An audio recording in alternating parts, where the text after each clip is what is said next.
This month's Where Did the Road Go is brought to you by 6 amazing people. Allison Cook, Super Inframan, Bart Ooms, Billuminati, 36 Dingo, and Michael Fritzky. If you want to become a patron, www.wheredidtheroadgo.com. And now our show. Transmission start. Welcome to Where Did the Road Go? Join us as we wander off the path and explore lost history, consciousness, the paranormal, unexplained mysteries, alternative thought, and much more. We are present on the web at wheredidtheroadgo.com. Now here is your host, Seriah.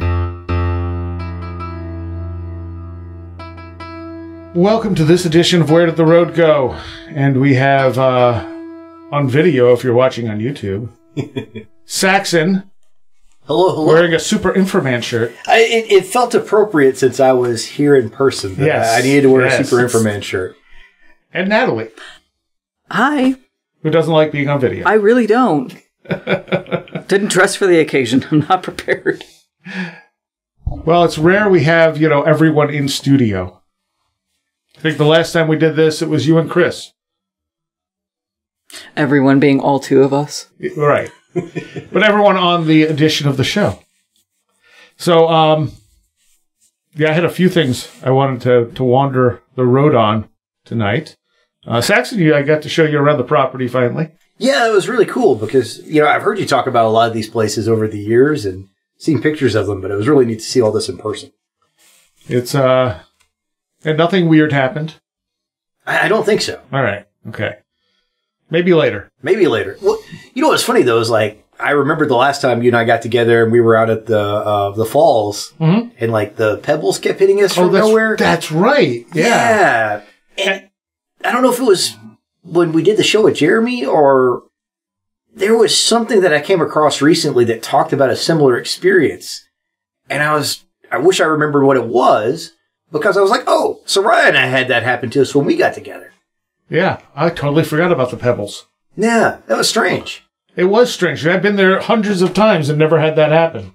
Yeah. And there were other people around. Yeah, it's not like there was a place for people to be above us and throwing them off at us, but... No, that was weird. Huh. The other thing that happened is I got a lot of weird orbs when we took pictures at the graveyard, remember? That's right. And it's just like, these don't look like normal orbs. What is going on? I think it's you. It might be. So, I've never talked about this on the show, but I was in, I've got a great friend that I call him my brother that lives in South Korea. South Korea, teaches English in Seoul. And there's not a lot of, shrines and things in Seoul. People may correct me on that, but a lot of stuff had to get rebuilt because of the war and what have you. Yeah. But there's a picture of me outside of one that's in Itaewon, I believe. And that thing has orbs all over it. And, this is not like a dusty area or anything like that. Right. It is kind of freaky looking. I'll see if I can find it and dig it up. It's probably 10 or 15 years old now, but I don't know. I might bring them out. Interesting. Well, maybe we'll find out later. We're going to go to a graveyard I've only taken a couple of pictures at and only been at once. And I went to the doctor for something, and the nurse who was taking care of stuff, I don't even know where it came out of, but she just started telling me about where she lived. Or she asked me what I did, and I said, I do radio. And she asked me about what, and I said, I do a metal show, and I do a paranormal show. And she's like, ooh, a paranormal show. And then she's like, I used to live on Connecticut Hill. You need to go up there and investigate that place. So that's where we'll be going. Because that's what I've been hearing constantly. And the one time I went up there, it was like Oz effect the whole time I was there. Oh, it was weird. Creepy as hell. Yeah. But maybe it won't be today. I have no idea. We tried to go up last time you visited, and my car kept overheating as I tried to get up the steep hill. That's right. Yeah. If you go today, I want to go. Okay. Yeah, you're Sounds welcome. more exciting than I thought. I also had I don't know why this happens to me, because I'm talking to my next door neighbor who I'd never met, and I'm helping her set up her smart TV. And out of the blue, she goes, I see UFOs over the lake over here. And I was like, yeah, that's a thing. And the woman who's renting to her is there and is like, wait, what? What do you... And what do you mean it's a thing? And she's telling me how she'll stand out there, she'll see lights hovering over the lake, and they'll just either disappear or just suddenly shoot off. Oh, yeah. And she had someone with like a telescope trying to get a better view of them, and they were just lights. They couldn't see any forms or anything. They were a distance away. Mm-hmm. And I'm like, yep.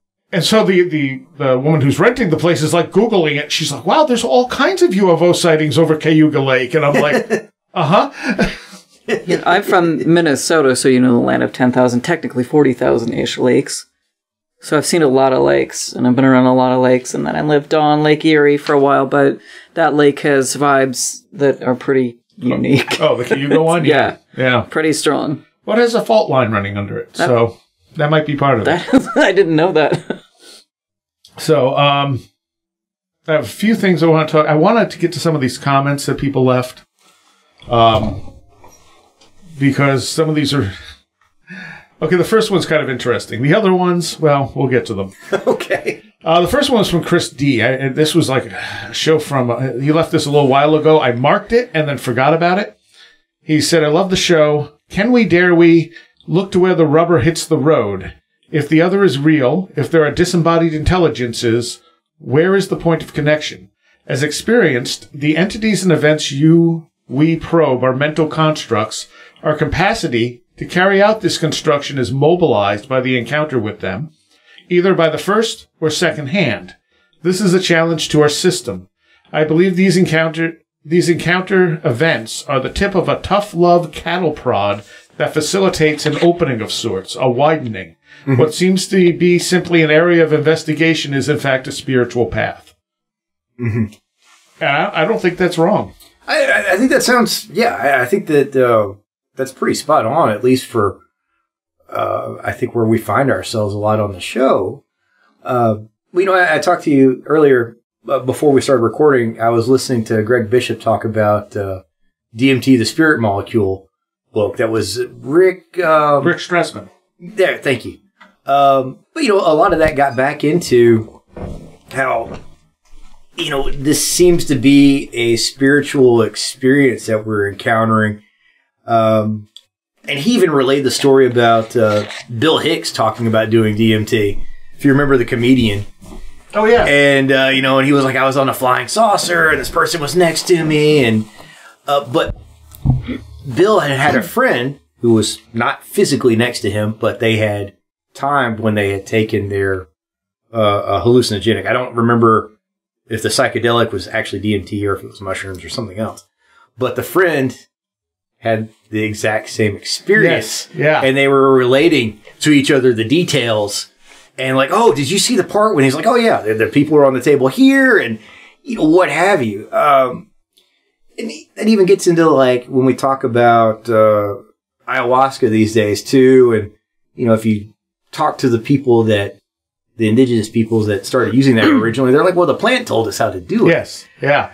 I don't know. I definitely think there's something there. And I don't know. I'm trying to come up with a bigger framework in my head for this because I love that Chris D was talking about, the frameworks that we have and our perceptions of reality. Because that kind of goes back to like what I've been toying with linguistics a little bit and poking at a little bit, because I think linguistics is sort of like, when you learn a language, you're kind of putting an operating system in your brain, for lack of a better word, and everything's going to be filtered through that language because it's like, how do I take this abstract thought and make it into something I can communicate? So I hammer it into a definition that I know. And these spiritual experiences start to break that framework a little bit. And it allows us to perceive something that is wider than what we have the vocabulary to express again. And I think that's why you end up with people, once they have that initial experience, become chronic experiences because they can see these things now. I have two thoughts, actually, to riff on that a little bit. Okay.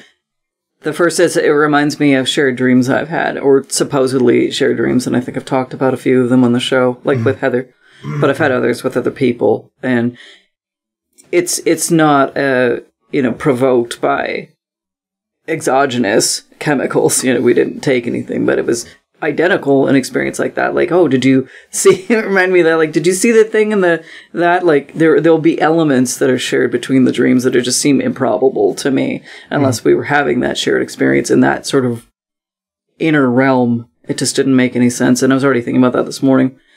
But the other thing is, I have this friend, Michelangelo is the name he goes by, but he does, I think his usual handle is the Ungoogleable Michelangelo. I love it. And he does a lot of, because he's a psychonaut, so he does a podcast based on that. That was his first episode on there. But I kind of lost touch with him recently, like in the last year. And I kept thinking about him recently because somebody else emailed me just out of the blue and said they had a synchronicity with me and him. And started talking about that. I'm like, yeah, I've been thinking about trying to reach out to him, and I didn't. And then just randomly, he reached out to me yesterday. And then he and I met through improbable synchronicities too. Like, it was just a strange kind of thing. But you know, I'm coming at it from he's a psychonaut. He's done the ayahuasca. He's extremely good at like impersonating Terence McKenna. Okay. So, but when you said linguistics, that's his whole thing is just. Exactly what you said. Like, he could just go off on that. He also wants to come out at some point, so I would really, I'm going to try to encourage that, but... Definitely. Yeah, I just thought that was strange, because you bringing that up, and I just had that synchronicity with him again. It's interesting. It's something that I don't know where it fits. I just think it's part of the puzzle somewhere in there. Yeah. Because, you know, we talk about how much all this is, it's just our perception. Like, you know, we really don't know what exists beyond our perception. Yeah. And how much that gets shaped, and I think language is a big chunk of it. I don't think it's all of it, but I think it's a chunk of it. So I was going to ask you, Natalie, when you talked about having the shared dream experience, like, what was that like when you realized you had both had the shared dream experience? Like, was that like, oh, okay, cool, or was that something a little bit more bizarre, or oh, like when we woke up and realized that? Well, it was fun with an X. Oh God, how long ago was this? 2008 or 9, and it was. We had already met through what seemed like improbable circumstances to me. Like, it was my first experience, really, really heavily experiencing something like that. They said I'd been dreaming about this person for a couple years, and like he had a name, and I knew all of his background, and I'd been writing all of this stuff about him, you know, logging the dreams. And then this person I'd been talking to for about a year or a year and a half, well, I didn't connect to it at all because we didn't really, it was more casual art talk because he was an artist and that kind of thing. So we didn't really get into anything of depth. And then just one day he showed me, because he'd never shown me a photo of himself, so I'd never seen anything, and he just sends it to me randomly. I'm like, oh, okay. That's a little weird. So I started, you know, just interrogating him, and he's like, yeah. And I found all these correlations. Like, the name that he used was, like, everything was, it's a lot to get into here, so I won't, but, you know, it ended up that we tried to be in a relationship, and that was like a 5-year total relationship. But so at one point, it just got very enmeshed because, you know, we were both like, what are we, soulmates? Or like, we were really young, so we didn't know what to do with that information. Yeah. And so we would have these dreams that seemed, I would have dreams that were really insightful about him, stuff that I would have known, and then he started getting like that toward me. And then one night, this is what scared me the most, because it was just such a stark example. I woke up around, as you do, like 3 to 3:30 was around that time, and I went to go call him because I just had a dream with him in it. And in the dream, in my dream, it was kind of like this pirate-themed sort of bar or something. It was just the aesthetic was really kind of striking, and it was an interesting place. I think people were in costume or something like that. And in the center of this bar, improbably, was this gigantic, I want to say it was like 15 feet tall. Like, it was huge, kind of oval, large, sort of opalescent eye, like this glowing eye with a slit pupil, just hanging out in there. Oh, wow. And I'm like, oh, that's amazing. So we both went up to it in the dream, and we were just drawn to this eye. And so I wake up, and it was just like a powerful feeling dream. So I go to call him like we do, because we were young, and wake him up and be like, I just had this dream. And he called me and started telling me his dream. where he was in a place with a bunch of people. They were in costume. It didn't sound like my place, but it had a very similar theme, like this kind of public gathering sort of place. And he's like, yeah, and in the middle there was this giant eye, and it kind of looked like scintillating opal. And I'm just like, oh my god, what? I start just even thinking about it now, I'm like getting chills. It was just like, why? So the rest of it was, we had discrepancies all over the place, but in the middle of it, this eye was identical for us. The same size, the same appearance. Nice. Yeah. Yeah. Like, who knows? I get sort of, I don't know if you're into science fiction and fantasy the way like Seriah and I are, but, he and I'll talk about that some. And every once in a while, you'll have these like interdimensional singularity entities that exist across different levels of reality all at the same time. And like, I'm just imagining like something like that deciding to look at you both. And it's, it's the one eye, but it sees into all these other places and it's, peered in. That's disturbing. That was more disturbing than what I was coming up with. I mean, it's its own consciousness. Oh, no. Yeah, I mean, I don't know. That's where my brain went when you're telling the story. And I'm like, yeah, I would be really creeped out by that. It felt almost like a portal in the dream. Not to sound too super, sci-fi. Yeah. But then I started, and this was way years before I got diagnosed with a gigantic, tumorous pineal gland. But I started doing art, and the art was all about me, like, kind of like trying to pull it out of my pineal gland, like something. It felt like that was our connecting point. And at one point when we started breaking up, I'm like trying to imagine, like, cutting the tether in that eye, like the third eye kind of thing. I don't know. I mean, that makes it, the third eye is a sort of like nexus of these places crossing over makes perfect sense too. And the fact that mine's unusually large. I was just talking to a doctor about that. and he confirmed that it's a very rare diagnosis, so that was comforting. Well, if you're going to have a brain tumor, the rare ones are the ones you want. Yeah. As long as it's not inoperable. Right. Oh, so this next comment. Man, all right. This came from some guy called Turtle of the North Shore. Okay. And he was commenting on the show, the Listener Story show, where we talked about the vortex roads. Okay. I think the quality of the show would improve if you only mentioned stories where you'd be prepared to visit them. So if someone says they think they went into another dimension by taking a road they couldn't find again, if you think that's the most likely explanation, and you were prepared to travel 1,000 miles to find this dimensional road, then tell the story. But if, like the majority of the people on this planet, you think it's bull, then don't bother boring us with it. Who's the devil's advocate on the show? Someone should say Occam's razor would state that these people are mistaken or barefaced liars. So it starts off stupid because, okay, so if we were to travel to wherever that was, Michigan or whatever, okay, great, there's no road there. Yeah. We weren't there when they saw the road. Right. So this is done, I mean, this is half the reality shows on the paranormal. Yeah. Let's go to the place where this happened. Oh, it's not happening now. Yeah. Great. Well, that was not that interesting. How exciting. But I mean, to say that if you can't prove it, that these people are just lying. Yeah. Is just, I don't know, that, like, it bugs me not as a criticism of the show, but just that people will not believe other people's stories.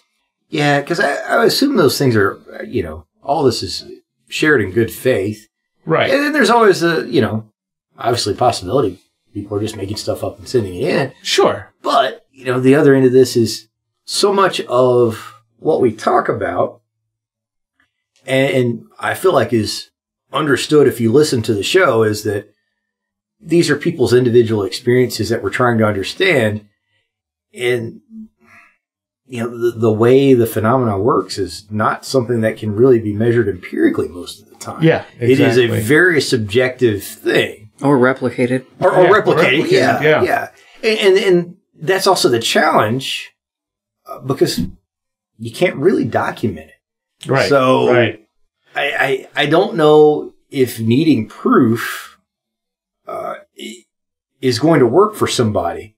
Also, traveling there isn't going to prove anything anyway. Right, because you're not there to experience it. Yeah. To me, it makes me think of weather phenomena. because you can't.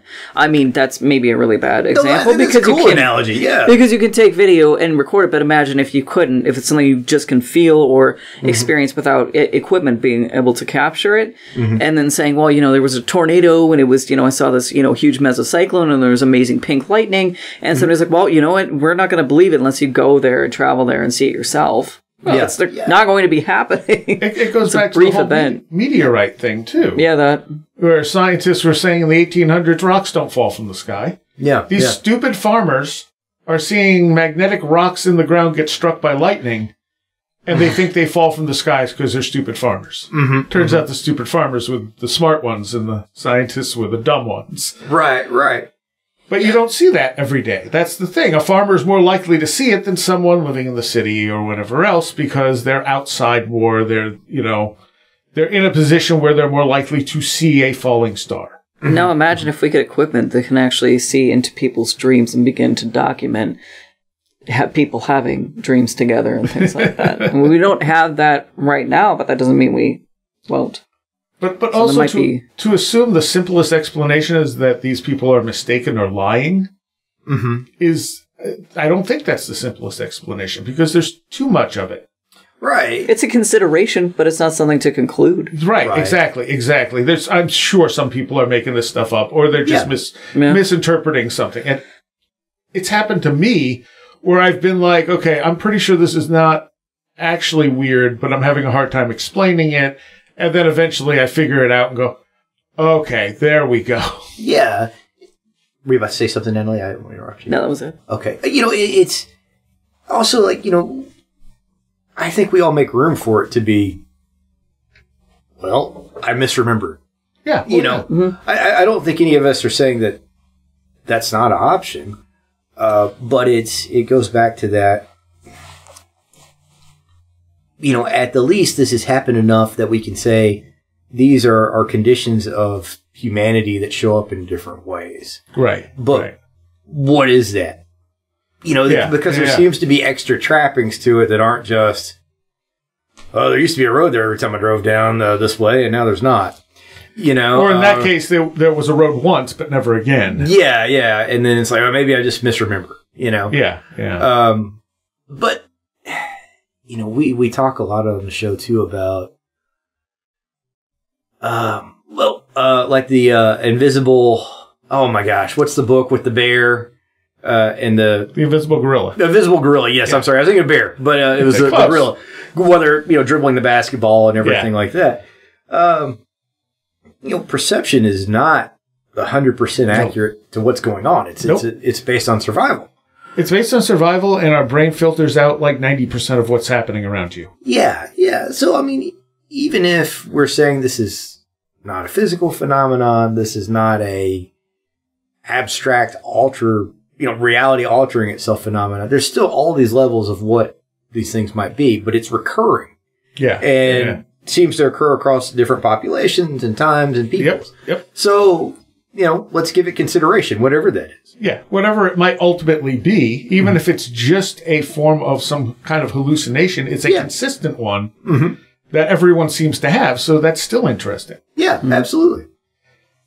So this other one here, this was actually not left on the Where Did the Road Go site. So and I'm pretty sure I know who this came from.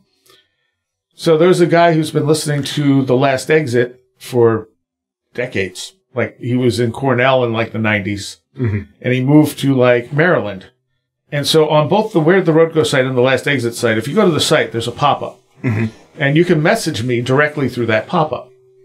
So he'll come on for Last Exit and, like he used to request stuff when we did it live. And now sometimes he'll just be like, hey, it's me, I'm listening down in Maryland, blah, blah, blah. So these comments came from the exact town he's in Maryland. Okay. But there was no name attached. And it was at the end of the Travis Watson show. And this is written in like a ton. He just kept commenting. Every few minutes he'd throw something out. And he must have caught the end of Where Did the Road Go? Now, how he didn't know I've done paranormal stuff? Because, a lot of that started with us talking about it on Last Exit for years. So how he's missed this, I don't know. But he writes, real experience, this is BS. You know that, right? This is ignorant, dude. Throw your phone away if you believe this Sasquatch stuff. You cannot use technology begat that was only possible with real scientific process, and also question that very process. Throw away your phone. Throw away your computer. Where the road ends is ignorant. Most of this is misspelled. Everything you would use would not be possible if your views were fully espoused. It's ultimate hypocrisy. You might as well be a born-again Christian, same ilk. Not sure when your brain got scrambled, but get with the skeptics. Where the road ends is now a religious program, really off-putting.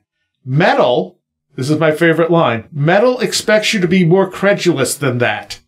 Huh. Disappointed. Yeah, because metal songs are never about the paranormal. Just complete the cycle and go to church tomorrow, AM. You're already there mentally, just a different belief pattern, same thing. So sad. Few people are truly irreligious. Your religion is the unknown and unknowable. Put a fake dude on it and it's Christianity. Otherwise, it's Sasquatch or aliens or ancient tech. But at its roots, it's exactly the same. Blind credulity, horse poop. Hitchens would effing choke. And I'm just reading this going, okay, this dude, if it's actually him, and like I said, it came from the same town he always logs in from because it tells me where they're logging in from. This dude has always been super nice. Yeah, yeah. And it must be that he's just like militant atheist, you know, materialist on this stuff, and it just triggered him. Plus, with all the misspellings, he was very possibly drunk. Or his drunk roommate just happened to be on listening. Maybe. Could be that maybe. too. Yeah. But I'm like looking at this going, so if you believe that there's things we can't explain, you might as well be a born-again Christian. Yeah, yeah. Yeah, that's a logical jump, right? Yeah. I mean, the thing is, I've talked to a lot of people who are dogmatic skeptics and dogmatic atheists like that, so it's the same kind of thinking. Yeah, I guess so. To even entertain the possibility or play with the concepts is somehow unacceptable and mentally ill. Yeah, you know, it's interesting, Natalie, like, you know, to build on that, like, the finiteness of these different views like that, where you have people that are dogmatic, whatever it is, because I think it's very arrogant to think that, you know, my view has all the answers and that's it. Yeah, you know, yeah. It is. And that's, I mean, that's the reason that I love this stuff, because the whole point of it is we don't know everything. Yes. And you know what? Maybe my speculations are all in the wrong direction. Sure. You know, I'm okay with that. I'm perfectly willing to accept that. But what I don't want to be is think that science has figured everything out.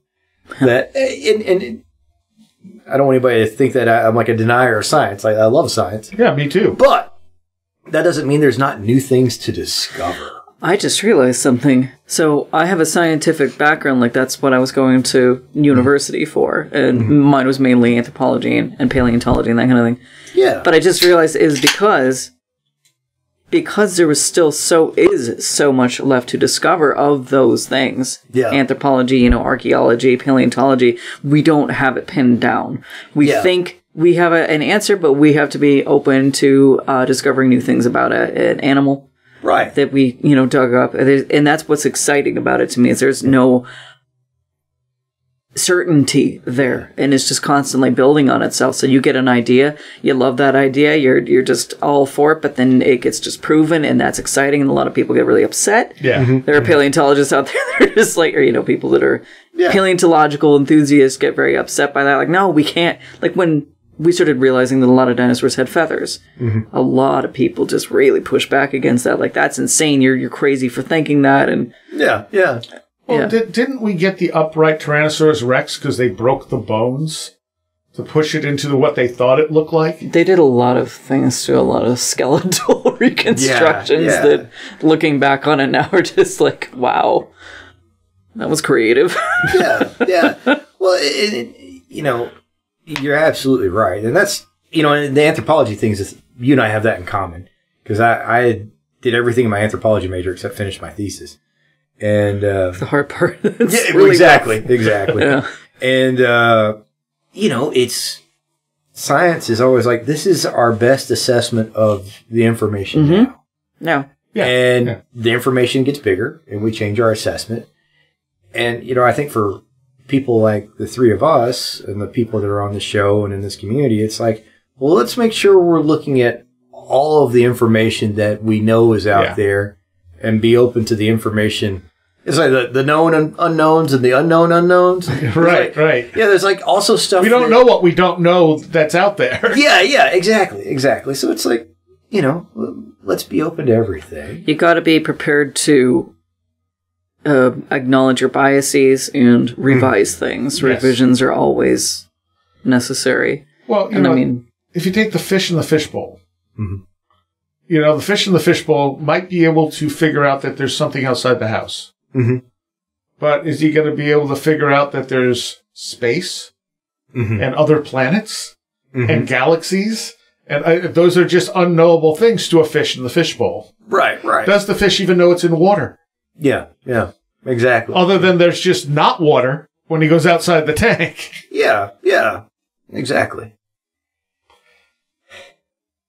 And that's, you know, I mean, and like you just said, these are human experiences. They're cross time, cross culture.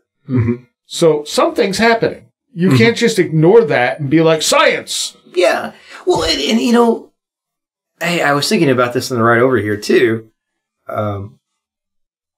I love that so much of this is being discussed within the humanities now a lot more, because it's, I'm trying to think of the right way to phrase this, but it is academia accepting that these things happen, and it's trying to figure out where does it fit in a way.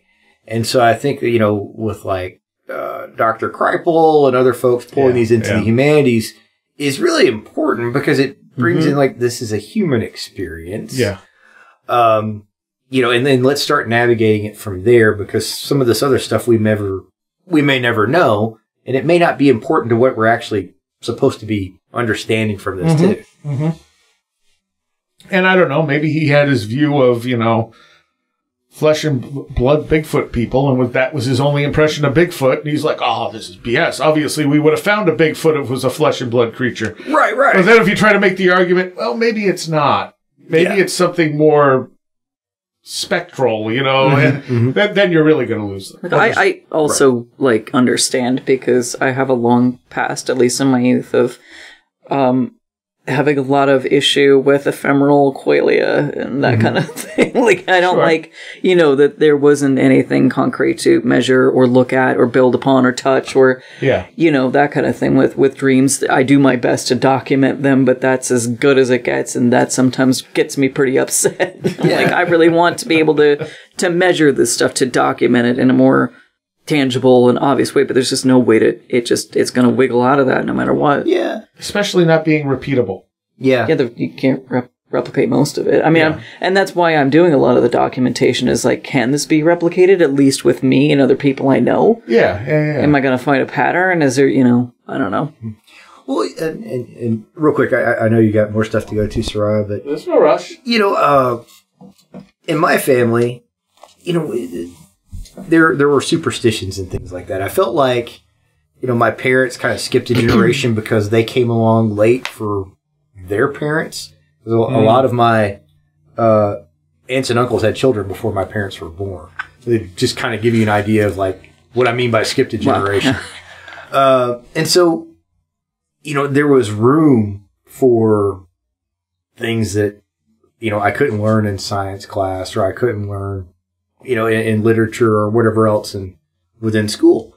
And it was never ignore that over the superstition. It was just like, hey, there's this other stuff that happens too.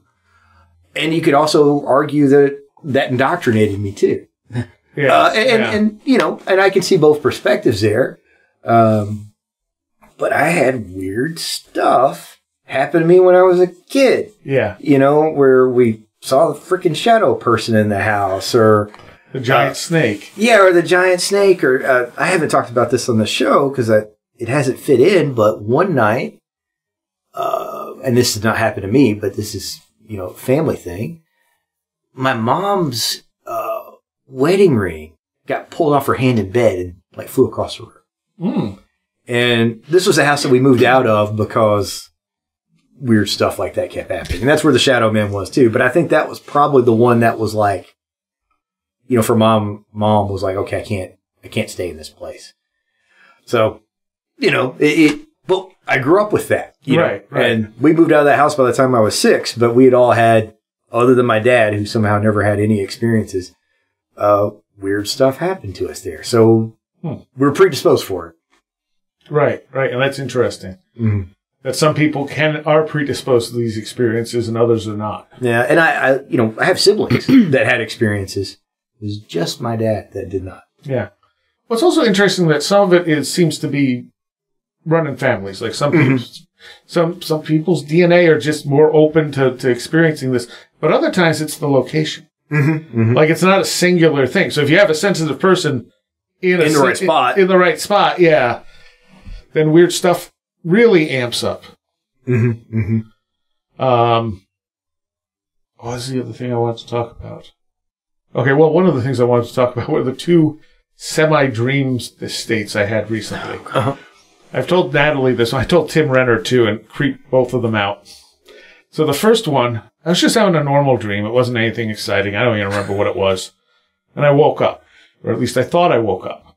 And I was laying exactly like I was laying on the bed. Everything was exactly like it should be. And I felt almost the sensation of a hand in mine. Mm-hmm. And I went, it feels like a hand, but it's not. Because, you know, there's no one else here. And then I squeezed my hand shut, and there was a small hand in my hand. Nope. Yeah. And I freaked out a little bit and squeezed it as hard as I could. That's an appropriate reaction. And I'm like, and I just go, whose hand is this? Yeah. And a small voice, like a child or a woman's voice in the distance goes, it's mine. Huh. And I'm like, nope, that's not enough. And so I squeezed it tighter and dug my nails in and went, whose hand is this? And I got the exact same response. Uh-huh. And then I actually woke up. Mm-hmm. And then squeezed my hand and went, okay, there's no hand. Yeah. All right, that's good, because I have chills right now. Yeah. Because the thing is, I felt awake. It wasn't a dream state. I thought I was awake, so I figured I'd close my hand. There'd just be nothing there. It was just a weird, thing on my hand, except there was something there. Mm-hmm. And my body just went rigid and ice cold, chills up my back and everything else. But it almost felt like something trying to communicate. Mm-hmm. Mm-hmm. So then that was one day earlier this week. I don't remember which day. And then the next day, the same type of thing happens. I'm just having a normal dream. I wake up and I'm not awake, but I think I'm awake.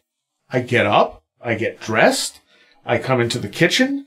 Now, the way this house is set up, there's almost a circular sort of path. Mm-hmm. So there's the kitchen. Then there's what used to be a dining room, which at this point is just a liminal room for whatever we need it for. And then there's the studio we're in now. Mm-hmm. And then if you keep going counterclockwise, there's the office. And then you get back to the kitchen. And it all kind of goes around the staircase in the middle. Mm-hmm. So I'm in the kitchen, thinking I'm awake. Everything looks like it should. And everything's how I left it. This is the other thing. So sometimes I close the office door and sometimes I don't. I did not close the office door, and the office door was open. And I hear a noise in the former in the liminal room. Mm-hmm. And I'm like, what was that? And I look over there, and I can't see anything right away. I'm like, oh, there's something by the door. And it kind of looks like a little guy in a cloak. No. I thought this was going to be better. Does he have a little hand? Well, so it doesn't feel like it was the same thing, whatever it was. But it's standing dead still, so I'm going, that's just a trick of my eye. What is that? In a cloak, can I ask what color it was? Black. Okay. Yeah, it looked kind of like a Jawa or like those things that from Phantasm. Mm-hmm. But it was only maybe a foot and a half tall. Yeah. And I couldn't see anything but the cloak. Yeah. And then it suddenly, suddenly moved, jerked, and I went, whoa, that's real. Yeah. And I bolted after it. What? And it ran into the studio here, and I'm like, full bore. I'm like, I'm catching this damn thing. Yeah. And it runs into the office, and it stumbles, and I grabbed it. Oh, my gosh. And it was super muscular. It was very small, but it was super muscular, and it was thrashing around so violently that it was literally blurry in my hands. Uh-huh. And I'm like, oh, my God, I caught it. Oh, my God, what is this? And I'm like, I got to get it in front of a camera. There's no camera in the office right now. So I walk into the kitchen because there's cameras all over the house.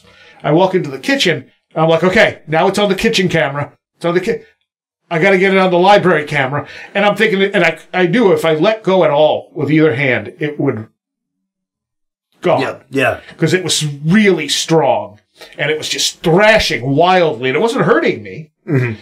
And so I start walking toward the library, which is, there's a hallway to get to the library. And I'm thinking, is there another camera I can get running without touching it with my hand, like a phone that I could flip over and be like, hey, Google, start recording, type of thing. Mm-hmm. Oh, no, don't start recording. You knew that was going to happen. Stop. Okay. And I get halfway to the library. I'm thinking about this, like, really logically. I'm like, okay, where are they? And then I wake up. And I just went, no, why wasn't that real? I like that they're both horrendously creepy to me, but you ran after the thing and squeezed the hand harder. Yeah. Whereas I would have been away from both of those things. Instantly. The voice aside, in my head, I'm like, two small things. Yes, small things. Uh-huh. That would be where I would go. And then, oh my goodness, like, tiny people, like, I don't mess with. All folklore about tiny people is generally like a warning. Whether it's like brownies or red caps, or like the Jawas. Yeah, Jawas. There's the little people in Hawaii. I think there were little people around Mount Shasta too, if I remember. And then the little people in Ireland, of course. I mean, most of it's like, at best. I caught a leprechaun. I mean, all the folklore typically is at best, like, you end up with a sort of monkey's paw situation. At worst, it ruins your whole life. Right. There's no like, oh, I met a little person and it was great. It's always a warning. Like, they're going to trick you somehow. Well, yeah, it tricked me by making me think I was awake when it was happening. Yeah. And like I said, my brain was functioning like it was awake. I felt awake. Everything was exactly how you'll get those hints that, oh, wait, you're not awake. That doesn't look right. Or I would walk into the kitchen, but it's not the kitchen I have now. It'd be some kind of different kitchen that I would think was mine. Right. This was like, nope, everything was exact, including the doors being open. Which, and like I said, they're not always open. Right. So, but man, was I pissed when I woke up and there was no little guy. I mean, you almost got him. Exactly. I almost got him. And I was telling Matt Festa this story, and he goes, even if you got it on video, it wouldn't matter. I'm like, it mattered to me. Well, on the 7th, I had a dream that I opened a portal and back. That was the cosmic horror dream I mentioned, too. So a portal back where? Like, back behind the barn, kind of. Oh, well, that's where... Like above the field. That's where it came from. Yeah, that's where the portals would go. Yeah. On the 7th. That's my bad. On the 7th. That's a good day. Was that the same dream I had? Same day I had that dream? I don't know. When did you have the tiny hand? I don't know. I gotta look. I think it was after that. Because those two happened in Well, okay, so I talked to Tim on Tuesday. That was the tiny hand. Wednesday was the robed guy. Okay. Well, let's see. What was the 7th? So Tuesday was... it was the 9th. Yeah, we're recording this on May 14th. Yeah, so that would be like May 9th? That you had the portal dream? No, mine was on the 7th. On the 7th. So that would have been the Saturday, right? Yeah. Right? Yeah. Maybe directly after that, like the next day? Oh, no, it was a Sunday. Yeah, May 7th was a Sunday. Well, I talked to Tim on Tuesday. Yeah, so then that would be May 9, yeah. Yeah, and that was the day I had the little hand dream. And then the next day I had the little person dream. Or whatever it was. It is in sequence. And then on... So 2 days ago, I had a dream where in the middle of the dream, I was trying to just get through like it was like out in the desert kind of thing, but I was underground. I was in like an abandoned mine, which I've done a lot of times out in like New Mexico. But then all of a sudden, these two little kids that I could tell weren't kids show up, both kind of like Children of the Corn blonde, but not quite that blonde, but like the blonde kind of curly hair and like bright blue eyes. And they're talking to me so I could hear them, and they're kind of grabbing at me and trying to lead me somewhere. And I don't have the details in front of me right now, but I thought of that with like the little hand thing. Huh. But they were super creepy. So something small is trying to communicate. Yeah, and I don't usually have dreams of like little people. Like maybe neither do I. Your experience, inspired it, but it does happen occasionally. And it was just one of those dreams. I'm like, and for some reason in my brain, I'm like, these are kobolds because it was in the mine, I guess. Yeah. But that's not normal, and I don't think anything's come up recently to inspire that. It was a strange. Interesting. Yeah, I don't know what to make of mine. Like I said, the weird part about it is it didn't feel like a dream. Yeah. And then it made me wonder, like, okay, if someone gets abducted, like if that had instead been, oh, I'm being abducted by aliens, and then I woke back up in bed. Would you know the difference? Right. Yeah. And I'm not saying that's what everyone's abduction experience is. Yeah. But it definitely lays it out there as this is a possibility. Yeah.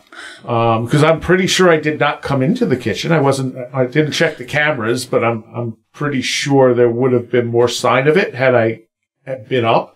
Right. The back door into the back part of the house was still shut and stuff. So, well, it makes me think of the dream with the guy in the black, like the windbreaker. And you were wandering around the house, and it seemed like it was you. And it was exactly this place. Everything was exactly as it is in that dream. And you were just kind of wandering around, but it made me think of that. Like, and you weren't afraid of that guy either. You didn't chase him, but... So was this a dream you had, Natalie? Yeah, it was the one that we talked about the last time I was on, right? Yeah, with yeah. Which I can't remember her name. Because it was in August of... Oh, okay. It was in August of 21. And I don't know what else was happening in the dream, but then it was at night, like maybe, I don't know, like around 11 p.m. or something. And, it was supposed to be August, and I go out on the porch, and it was just, snow everywhere and stuff. And I got a thing on my phone that was like a warning about a homicidal maniac on the loose. And then I see a truck coming, and I'm like, that's him. And then he just comes in because all the doors were unlocked and stuff, and I didn't get to them quickly enough. And, Seriah was just kind of walking around, like just kind of wandering, like doing stuff. And I'm like trying to warn him of this thing. And he started going in the basement and stuff, but he just was not even having it.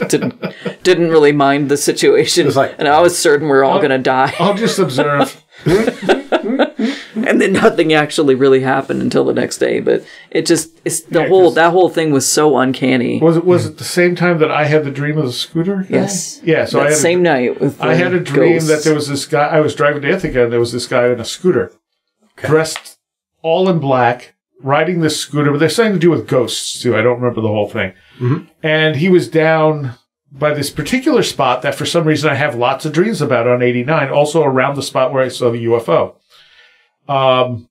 And so like the next day I went to Ithaca, and then I went past that, nothing. And then I get down into Ithaca, and here's the guy on the scooter, dressed all in black. It's 95 degrees out or so. Wow. And he is dressed with like a windbreaker, and he had to be hot. It was August, so of course it's hot. Yeah, and I got it on the camera. And on the dream, I thought, well, I got that on the camera, on the dash cam. Yeah. And I did. I have him on the dash cam. There are no facial features when you look at it either. Oh, it's great. Weird. And afterwards, I thought, should I have gone back? Like, hey, you were in my dream. Is that weird? Maybe if you'd gone back, you'd have died and seen ghosts. Maybe. I don't know. It's a weird synchronistic thing, because it's not just like the same thing popped up, but it was like she had the dream that seemed to be connected to the dream I had that then had some element of reality to it. It was so interesting because it was this place down to the detail. Yeah. So this is total. I'm just baiting into this, but I have some friends that work in law enforcement. And one of the things that they key in on is, like, especially during the summer, if you see people wearing like jackets and because it's usually to conceal something. Yeah. And I was with one of those friends one time when he saw somebody that was dressed like that, and the person ended up getting arrested because he called the non-emergency number. Like, hey, you might want to come check this person out. And the person ended up having like some warrants out for sexual assault. Oh, but and it was the middle of July. Yeah, and so It's unsettling. It is. And so, I mean, I'm totally, like I say, I'm playing into what you're talking about. I'm adding an element here of just creepiness but where I'm going from with this is like, you know, you had this dream energy going on that's almost foretelling the person that you saw. Maybe they weren't a good person. Oh, yeah. You know, I mean, I'm just putting that out there. What was funny about the dream is I was absolutely terrified of this guy in here. Mm-hmm. And he came in and just kind of like checked the whole place out. Like he was just kind of walking around and I'm still standing by the door, petrified. Because I'm like, I'm going to die. This is my death. I am, these are the last moments of my life and I'm just going to, I don't know what to do with myself. So I was just, panicking. And then he comes out and he goes into the kitchen and he gets ready to leave. And he just kind of like glances at me enough to barely see a face that's like shadowed under his hood. And he said something casual to me, just like, hey, I don't know if he said like, have a good day or something, whatever. It was very normal and not threatening at all. And then he just leaves and closes the door behind him. And I want to say he knocked before he came in. He was quite polite. So the whole thing was absolutely terrifying. And yet he did nothing. He was not scary. Nothing untoward happened. It was just that. Yeah, I mean, the dream of the little person didn't really terrify me. Yeah. Like, the hand freaked me out. Yeah. But that didn't so much... It freaked me out at first because, there's something actually there. Mm-hmm. But then my mind just went to get it. Yeah. Catch that thing, whatever it is. I would rather go after something larger. So something about little things like that, wearing clothes. Because if it's a creature, it should not be wearing clothes when it's that size. And then the thing that happened today, which is not uncommon, is I will be woken up by tones. Yeah. I vaguely remember you mentioning this before. Yeah. Every once in a while. And it happened 3 times this morning, where I was asleep, and I hear beep, beep, beep, and I'm like, what?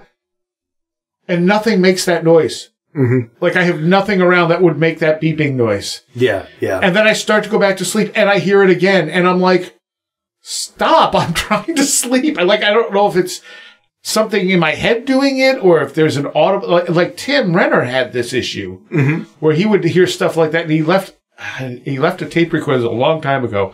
Left a tape recorder running when he went to sleep, and he got the beeps and stuff on the tape recorder. Oh, really? Okay. And along with a bunch of other stuff, and apparently it freaked him out so bad he destroyed the tape. Yeah, well, that'll happen. Yeah. And I'm like, why would you? And he's like, I wasn't in the mindset I am now. I've definitely had stuff like that falling asleep quite a bit, especially when I was younger. Mm-hmm. Always like electronic sounds. In fact, one of the times I was in anthropology class, oddly enough, and I started falling asleep, and it slowed down my professor's voice and digitized it. Oh. And I was in sleep paralysis at the desk, so it was like, I couldn't quite get out of it, so I was just listening to it helplessly, like this really low tone that was also like through a filter, like a buzzing electrical filter, and I'm just like, how is this happening right now, live? And then I snapped out of it and drank a lot of coffee the next day. I'm not doing that again. Yeah. I've shared this before, but the first time I had a lucid dream, I had watched like a 60 Minutes episode or something like that with my parents on lucid dreaming. And they were talking about how they were inducing that by putting a pair of goggles on. Oh, yeah. People in the sleep study and like flashing lights. So that night, I dreamt the flashing lights like I had the goggles on. And so in my brain, I go, oh, I'm dreaming. Those are the lights. And I'm like, I don't have those on. But, like that moment of self-awareness, I was but I don't actually have those on. I just dreamed them. So like I can see where your brain would create, whatever that is. But I wonder if there's a subconscious aspect to that. But, if you're talking about like what Tim had happen, man, that's crazy. That almost makes me think of like the stuff that Philip K. Dick had going on around him because, so much of his stuff seemed to have electronic themes to it. Yeah. And sometimes I'll hear a sequence of tones. Like, it won't be a solid, it'll be like, sometime in the last month or so, I was woken up by something going, and I'm like, what the hell is that? Well, we're clearly in the Matrix. Yeah, that could be. Yeah. That would explain it, actually. Someone was dialing in. Yeah. Just getting interference. Oh, I mean, like, Natalie, I can imagine the professor's voice doing that, like, you know, like, when like a video starts decompressing and the voice, it does like the digital crackle as it drones out at the same time. It was really freaking. Like, how's my brain able to make it sound like that? Like, why? Yeah. So do you want to talk about the experience you had with Heather in the forest? It is kind of a good segue because he was inappropriately wearing. That's true. Kind of. Apparently you haven't. I thought you talked about this on the show, but you said you didn't. You just told me about it. I don't think I did. But even if somebody you did, there's correct people me. who probably have not heard it. So, but I also did. I know I didn't read it. So what I'm actually going to do is read it like a comment. If you. Sure. Unless you want me to just try to do this from memory, because whatever you want. When we got back, it was the next day. We both wrote out our experiences to compare and just to have on file. So I made sure to get hers as well, and she actually drew things for like his walking stick. So I'll get to that.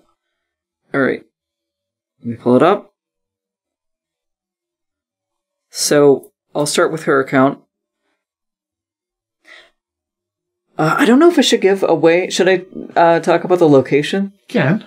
All right. Well, I guess it doesn't matter. I mean, it's a public place. So we basically did a whole day, a day trip to her where she used to live and like her parents and stuff like that. And we went to see the gas station where she saw that guy.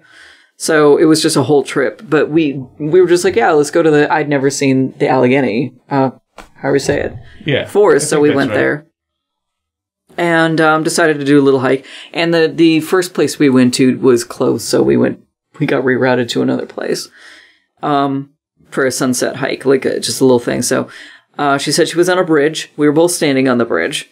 And it was just a short trail, but this was, And it was a dead-end trail, you said, right? It was like the where you can go, look out over the forest. Oh, okay. Yeah, it was. It was just like, the overlook. I saw movement out of the corner of my right eye. When I glanced up, I saw what appeared to be a completely black shadow person's head and neck coming out of a winter coat, walking down a set of wooden stairs higher up the trail. The figure walked down a step while I watched, and on the next step, they were obscured by a tree. This is where I come in and actually looked, because I looked over at her, like I was just, enjoying the nature, but I looked over at her, and the look on her face was hysterical in my memory. Like, just... her eyes were huge, and I'm like, what? So I look over to see what she's looking at, and I see the tree, and the guy came out from the tree eventually. Because as she explains here, they were obscured by the tree longer than they should have been, a 3 count as opposed to only a second, like he paused or something. Right.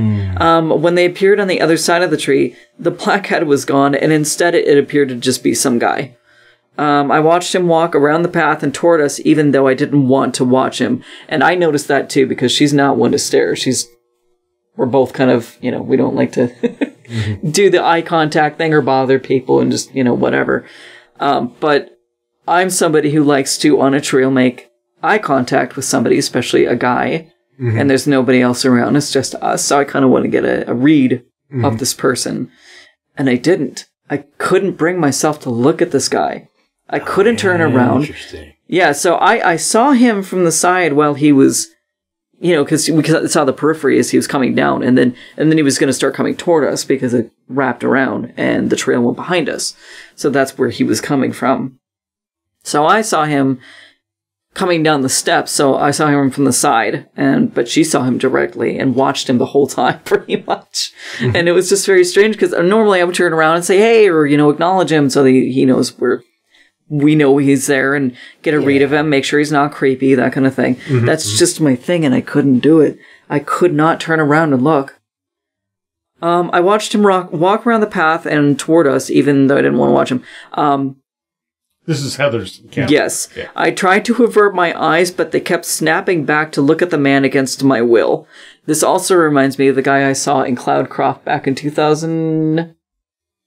whenever that was, 8 or 9, I think. Okay. But back in the mid-aughts, late-aughts. And I couldn't stop looking at him, and I'm not the kind of person who does that. I was just staring at him, and he was staring at me the whole time. It kind of reminded me of that. I know I talked about that a little bit, but... As he came toward us, I noticed he was wearing black faded jeans, black boots, a black and gray winter jacket. that seemed like it was 3 times too big for him, which I definitely noticed. A backpack, and he had a long stick taller than him. This was as he was coming toward us. It looked like a tree branch that had some work put into it, such as stripping the bark and small branches torn off. So clearly he hadn't just picked it up randomly. Right. It looked whittled, and it was pale. He was very thin, maybe 6 feet tall, a narrow face, and a thin neck. He had very strange hair, and this is what I remember too, because when I looked at him, immediately I noticed his hair. It was short on the sides and longer on top, and it was incredibly bizarre shade of pale orange, extremely bright, almost metallic looking, but pale. And this was not dyed hair; it was natural. He had scraggly facial hair, a beard about 3 inches. Oh no, 2 inches, sorry, and slightly patchy, but also a mustache that looked trim, but didn't connect to the beard. So this is how much she looked at this guy. Mm-hmm. She was really getting a lock on his features, and I'm just like, nope, he doesn't exist. Same odd color as the rest of his hair. He had seafoam green eyes that were very bright, and wire rim glasses, which I noticed from the side as well. He walked behind us and disappeared around a rock at the end of the trail. Upon leaving, there was no obvious way for him to have gotten there, as there were no other cars in the lot. It is worth noting that he had a thick insulated winter coat, and it was over 70 degrees. It did get cold that night, though, so it was like around 45. Like I was wearing a trench coat, like a thin trench coat, but that coat that he was wearing was like a parka. It was huge. It was like this big padded coat. So yeah, this was, I noted it was around 7 p.m. when this happened. My phone said it was 73 degrees. I had brought a hoodie with, but it wasn't on, so I was actually in a tank top. Mm-hmm. So it was ridiculous to be seeing this guy in that coat. And I go into like great detail about like how Heather looked, and I saw, I got some references together for his hair. Like, I'd never seen hair this color. It's very rare, I think. But it was just kind of like this rose gold kind of coppery orange. That sounds kind of awesome. It was great. His hair was great. I'm not going to lie to you. But to see somebody like that in the first place is just kind of unusual. Like, at a grocery store, he would have... Yeah. I'd have been like, wow, that hair's nuts. Do you remember did she describe how old she thought he was? Did I miss that detail? Yeah, she described him as being about late 20s, early 30s. Okay. Maybe mid-30s. So younger. Yeah, quite young. She said he was, young and, fairly good-looking guy. Mm-hmm. But from the side, when I saw him, I thought he was middle-aged, which is a weird discrepancy. Mm-hmm. He wasn't. I get it now, but I think it was just because of his coat and, like, the impression that I had. And I saw that his hair was shaved, kind of, like, on the side.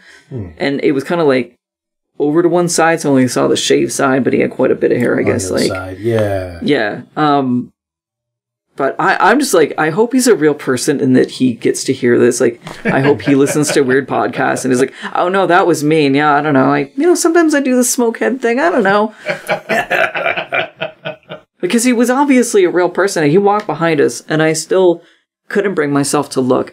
The really weird thing to me is, like, I don't like to tell the story, because it just sounds like, oh, it was just some guy we saw in the woods, but I did look at him from the side, and that's when I normally try to get a lock on somebody, be like, all right, are they a threat, or are they fine? They're just hiking here, that's fine.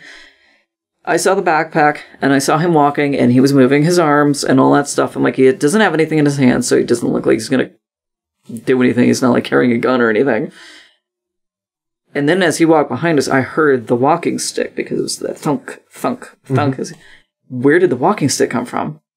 At no point did either of us notice when he just, like, all of a sudden had this 7-foot tall giant walking stick. Yeah.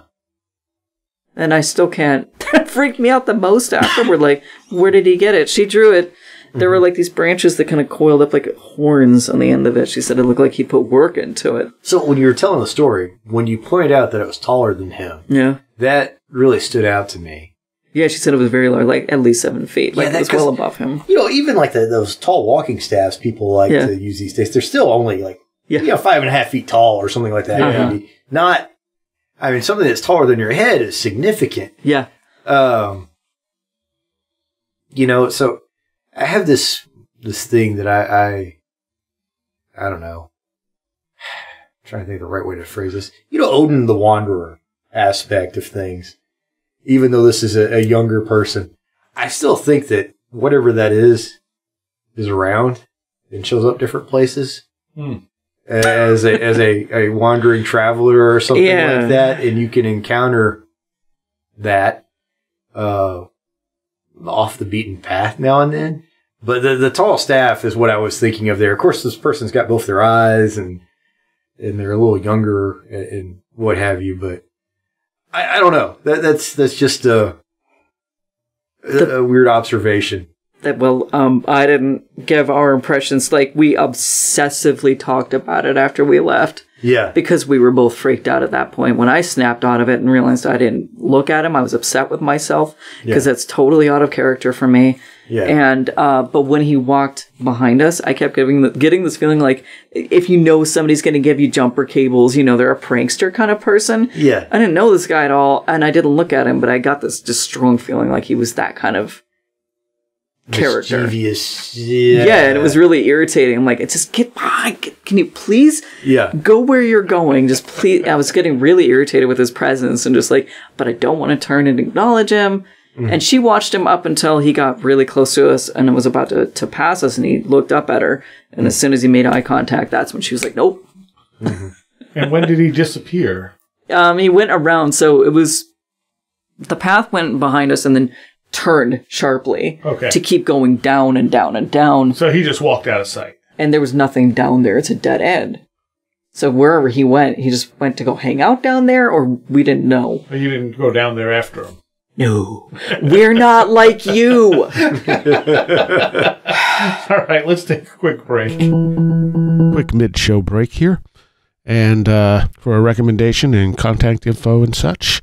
So let's get the contact info out of the way. If you have a story or an experience you want to relate to us, either for a listener story show or just for some feedback, you can do so at stories@wheredidtheroadgo.com. Wheredidtheroadgo.com is where you can find all info on the show, all the shows right back to the beginning. Link to our Patreon, which is only $3 a month, helps us greatly, and you get extra content pretty much every week, sometimes more than once. You also get the shows a week early. If you want to mail me something, snail mail me something, it's P.O. Box 444, Ovid, O-V-I-D, New York, 14521. That is the one thing that is not currently on the website. Also, if you're into metal or heavier music, check out my music show, The Last Exit for the Lost. And as of next week, it'll be 29 years that I've been hosting that show. So we have some cool stuff coming up. But if you want to hear stuff you're not going to hear elsewhere, I guarantee you I'm going to play you some cool stuff that you're not going to hear elsewhere. You may be able to find it once you know it exists. But both old and new, I dig around and come up with really interesting music. Not all of it's metal, but definitely has a metal heart. So yeah, check that out at www.thelastexit.org. And as for recommendations this week, I'm gonna recommend you check out what we were talking about last week, which is Paratopia. Now, this was the show Jeremy Vaney and Jeff Ritzman did for many years, and Jeremy is putting the shows up on his Our Undoing radio feed. And I mean, and as he said last week, there's a few different shows, but I've been going through those shows, and I never heard them before. Never heard them. I understand now why Jeff and I clicked so well, because if I had heard them, I would have been absolutely thrilled at the time, because they were doing, long before I was, or at least a few years before I was, they were doing exactly what I felt was missing from this discussion. They were really looking at this stuff in different ways. So, as I listen to this stuff, and I'm just going, I totally understand why Jeff and I clicked so easily when we talked the first time. It just, we were kind of on a similar wavelength. We may not think about all this stuff the same way, but we were looking for different ways to kind of digest it, and different perspectives to come at it from, and I guess just to maybe get rid of the junk, move forward rather than being stuck in the mud and trying to keep things alive that really maybe should just be put out to pasture sometimes, certain theories and ideas. So, yeah, I would check it out. If you like Where Did the Road Go, you'll probably very much enjoy Paratopia. All right. I guess that's it for now, and we'll go back to the show. This is Where Did the Road Go? And we're doing an in-studio version of Where Did the Road Go with Natalie and Saxon. Yes. Also Super Infra Man. Which I have my shirt on for today, too. Yeah. You're representing Super Infra Man. Yes, yes. Oh, what? You said that like that was a third person? I'm like, where is he? Is he over there? No, there's two of them. Okay. That's the invisible person over there. Did you, what did you want to go into? Did you have more details? Well, yeah, because you brought that up. Yeah. And as we were leaving, okay, so now to go back a little bit, rewind to the whole blonde man thing that they got Heather and I talking in the first place, the Gwyn guy.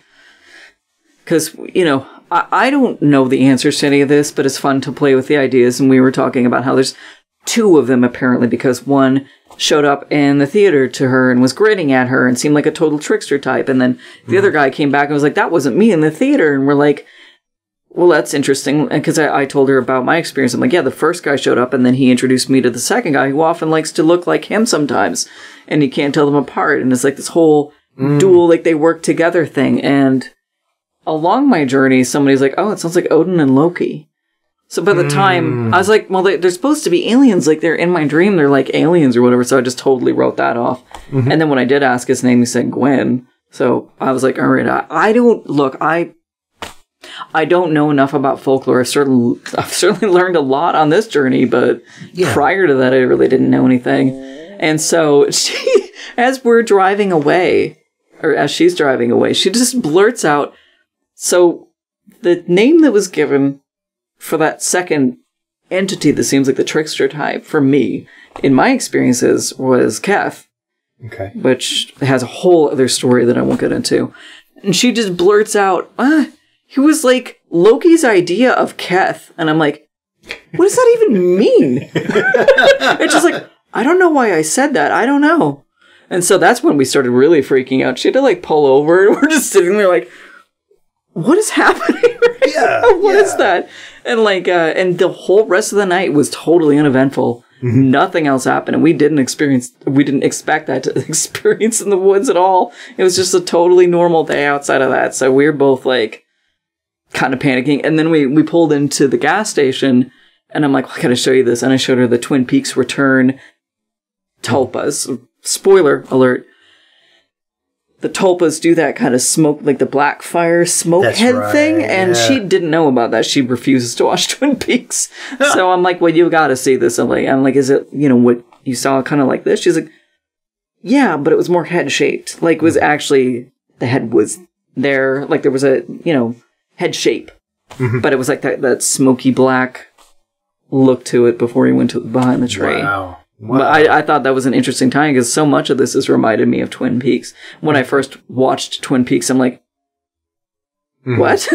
There's so much to correlate between the things. So I thought that was interesting. You said that about Odin or whatever. And I'm like, I'm... Yeah. Well, I don't know. The listeners will know more about this than I do. I'm not an expert on Nordic mythology by any means. I enjoy it. But Odin was known for his cunning quite a bit and things like that too. And so like he didn't have to be the straightforward like warrior type, but playing tricks and things like that were certainly like within his I suppose wheelhouse too. Yeah. And Loki, if I understand right, like he's a trickster. But part of the reason they kept him around is they appreciated his cleverness and things like that because that was valued a lot. And, Loki was basically Odin considered a brother, if I'm remembering that right. Yeah. Not the way Marvel does it. Right. But, and so they weren't always adversarial. But I do think that, there are opportunities to run into aspects of whatever these things are out there. It doesn't have to be like, this is the entity that is the god Odin or anything. Right. Yeah, like a singular entity. Yeah. But, I think these things kind of, all mythology is sort of written into reality through our beliefs in different ways. And so aspects of it just show up. Yeah, it's really hard whether, I don't know whether to take the archetypal route and be like, wow, let's start. But there is a certain feeling, it's extremely fluid. There's no way to grasp it because it just slips out of your grasp every time you try. Mm-hmm. But there's a fluidity to it, but there is also I can't even argue against it anymore because I've experienced too much to be like, there's no way I'm just going to write it off and ignore it. Yeah. How do you ignore something like that? Yeah. Oh, yeah. And this is something I would love to hear from people on, too, because I feel like, at least the archetypes I would associate with Odin, however we want to put that into words, are closer to reality than some others. Sure. Yeah. Sure. I've told the story on the show about the friend of mine that I swear grew into this sort of like avatar of Odin, right? Who knew nothing of Norse mythology. I mean, he was a born-again Christian, but he had an eye patch and wore a black leather hat with a long beard and walked with a cane and had two, oh my gosh, what were the blue healers that went everywhere with him? Nice. Yeah. I like this. And the reason he had an eye patch because he got shot in the head. And so I'm like, dude, literally like he didn't sacrifice himself to himself, but he was sacrificed, got a blind eye, turned into this like sagely old man who walked around with his walking staff and his, biker leathers and his hat and his dogs. And he had no idea who Odin was. But if you pull up a lot of art, more contemporary, obviously, it's like, well, that looks just like him. Right. But there's something I think those ideas are closer to us. I don't know why. They seem very accessible in a way. Well, I've often brought up the concept that we may see weird things without realizing they're weird things. Yeah. Because UFOs, for instance, could appear like a helicopter. Mm-hmm. And we see a helicopter and go, oh, that's just a helicopter. But maybe it's not. Mm-hmm. You have people who have seen planes stop in midair. Oh my God. So back in my innocent days, before I knew any of this stuff, like at the beginning, like when I was very nascent with this stuff, I had a dream that was this long. I actually illustrated some of it because I had to wake up and like make crazy sketches and stuff. I'm like, wow, that was amazing. Because it was all like this kind of numerical, mathematical presentation of exactly how the phenomenon works and how a plane may not be a plane and stuff like this. But it was like super detailed. And I never talked to anybody about it because I'm like, well, that was borderline psychotic. We're just going to put that in my notebook and forget about it. Yeah. John Keel recounts like a plane that buzzed people that were just in there that went slower than a plane should be able to stay afloat and made not a sound. Creepy. And came down fairly low, but looked like a regular plane. That's really creepy to me. And then it like swooped around, and then it flew off, and they went, "What the hell?" Mm-hmm. And that was before drones, and drones that size aren't really. Yeah, this was like in the still very 60s loud or something, know. And so it's like, I mean, sure, maybe we had technology like that in the 60s, but yeah, and you can say it's military, but do they really do things like that? Like the nonsensical. Yeah, It behaved like a UFO, but looked like a plane. Yeah. And at the same time, it's entirely possible we constantly are encountering people who aren't normal humans, but they pass for normal humans. I mean, we don't know. And that's what I feel bad about recounting these things. And like the guy in Cloudcroft, because I'm like, what if they're just normal people and I'm just being weird? Like, I don't want to do that. Like, did somebody do that to me at some point? It's like, wow, I met this really strange person, but I'm also like, maybe I was, for that moment, I don't know, possessed. Right. I don't know. I mean, I've had a few encounters where I've met people or just in passing encountered someone where something didn't seem right about them. Mm-hmm. Yeah. They seem to be more than just a person. Yeah. Even if they're acting and behaving normally. Right, and interacting with other people sometimes. Yeah. And it's like, okay, that's just a normal person, but something is really standing out about that person. They seem really different. Mm-hmm. And they interact with you in a way that like almost suggests they know you, but they don't know you. Right. I have no idea who this quote is from, but I came across it in one of Dr. Kripal's books. Dr. Kripal, excuse me. And it was something to the effect of like, we are writing our lives, like, but we are also being written. Yeah. Okay. And I'm not doing the quote justice, but it was one of those things where it, was quixotic in how it fit together because it was saying it was happening at the same time. Right. And I even think sometimes, people find themselves playing a role or something like that for somebody they encounter. Yes. And for a brief period, you might not be yourself. I'm saying that in air quotes because I don't know how to explain it beyond that. But I like this. I like where that's going, though. That's an idea I've thought about. There have been a few times in my life where I have behaved out of character and had no idea why. Mm-hmm. But it then triggered a whole bunch of other stuff. Yeah, yeah. And I'm like, why would I? That's not how I would normally react. Like, why did I react like that? Mm-hmm. Mm-hmm. Well, see, for me, it's a little complex because, and this is when I mentioned the Ungoogleable Michelangelo earlier. When I did his debut episode, it's the multiple personalities essentially because what's the name of the podcast? It's self-portraits as other people. Okay.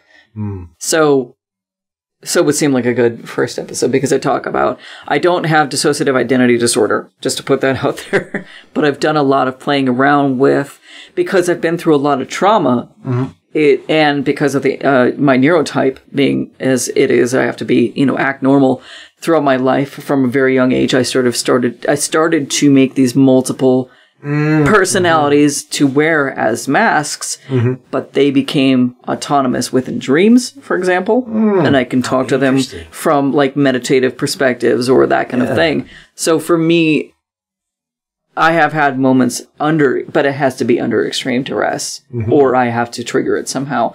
For example, when I did psilocybin and paired it with a lot of THC at Red Rocks, that was a lot of duress. So another personality came out and walked to me because it was so much THC that my motor skills just failed me. I could barely talk. I was like, I was trying to tell my friend I need to leave the large amount of people that I'm around because I feel like I'm going to spew and I want to go down to the bathrooms. Nothing actually happened, but so I tried to follow him down there and I was just, my legs were not working. Nothing was working because on that much THC, your brain is just like, nah, but that's what stoned is. But I was also on psilocybin and the combination ended up, breaking me in the right way. This voice started talking to me. It was like, hey, okay, I'm gonna control you now, but I need you to cooperate with me and listen to me. And it was a very coherent voice, really clear, like totally hallucinated. But it was in the middle of my brain. I'm like, okay, I'll follow you to the end of the world right now because I have no other choice. And it started maneuvering my limbs. And I started acting like a completely normal person that was not at all under any kind of influence. Nobody knew I was even high. And I was like, can I talk? I couldn't really talk, but it was doing all the motor stuff otherwise. But trying to formulate speech was very difficult. Wow. So it was enough that, and I was like, well, can you talk for me? And it was like, no, I can't do that part, but I can do the other stuff, so we'll get you through this. And so I was able to get down to the bathrooms, and it ended up being, this voice is like, okay, we only have 3 hours together, so I want you to get to a quiet place so we can have a nice talk and all that stuff. And we did. It was like, but it was exactly 3 hours, the influence of it, and then it just sort of faded and I couldn't talk to it anymore.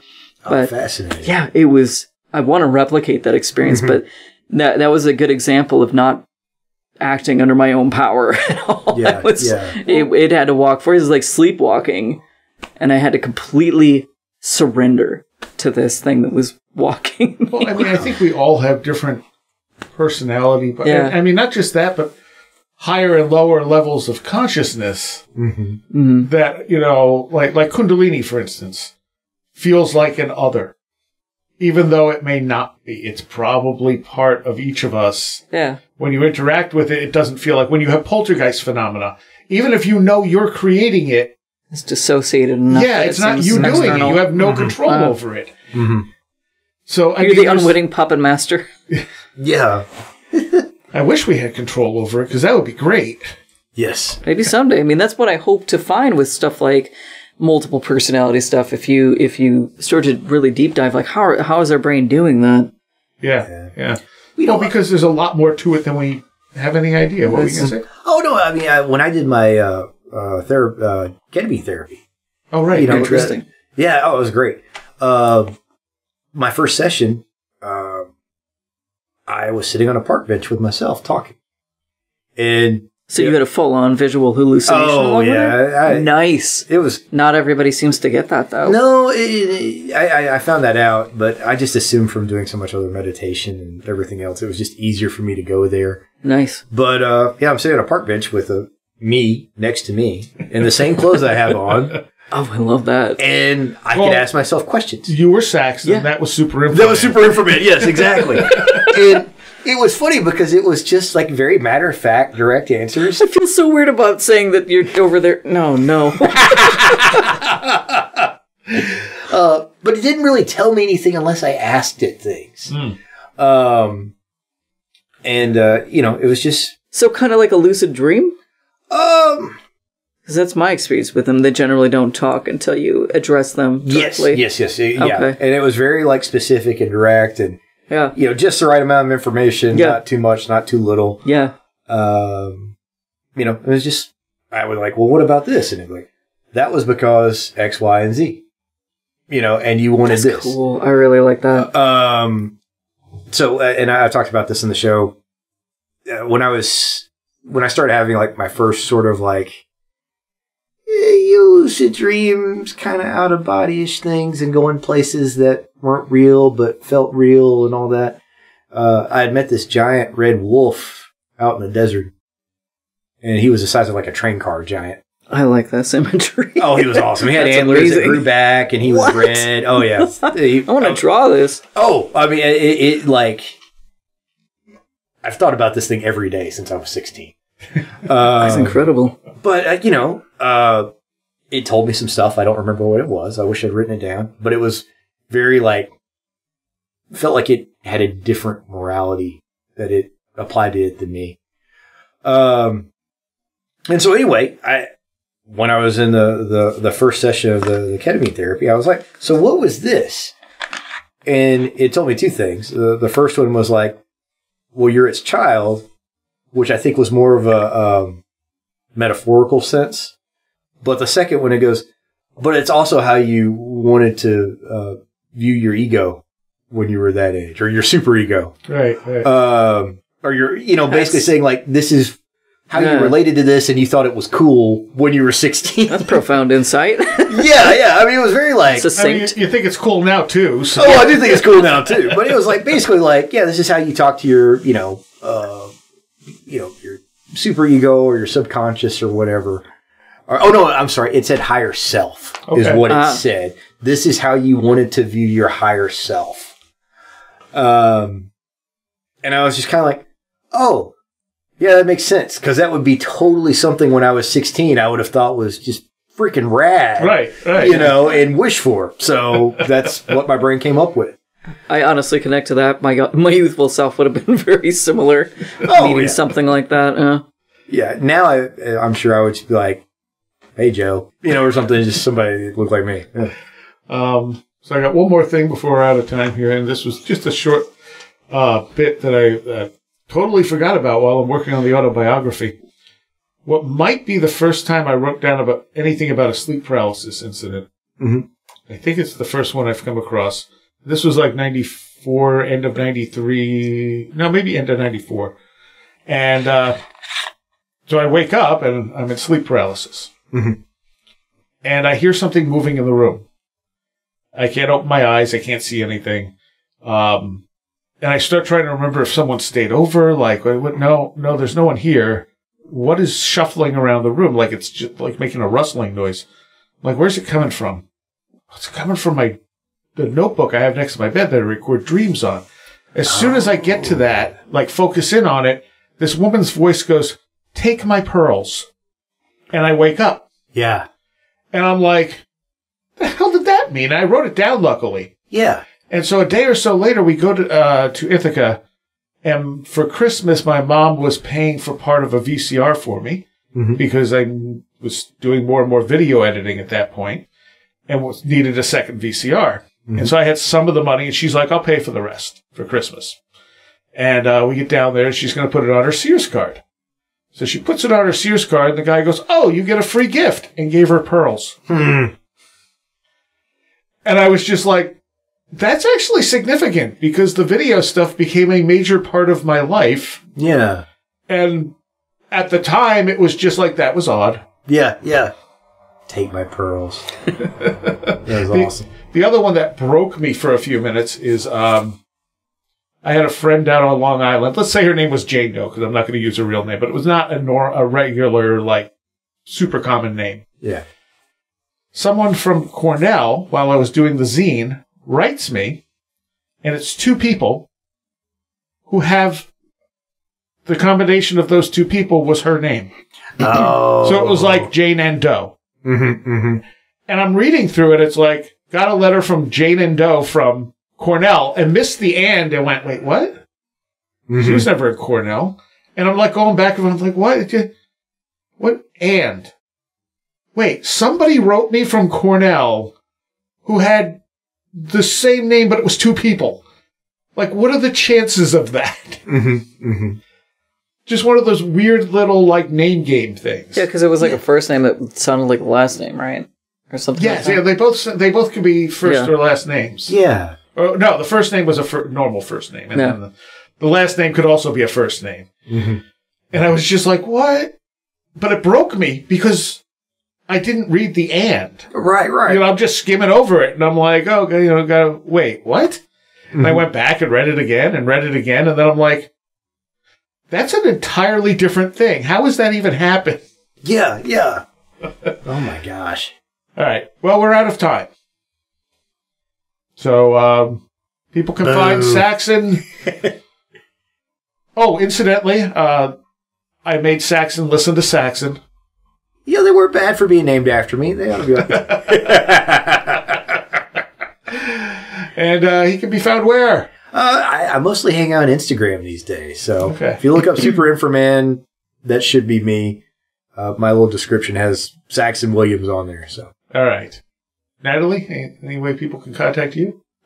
Just anywhere at EO Rhythm, all one word. All right. Thank you both. Yeah. Thank you, Seriah. Thank you. I'd like to take a moment here to thank all of my Patreons who help make this show possible, because without you, this show would be much, much less than what it is.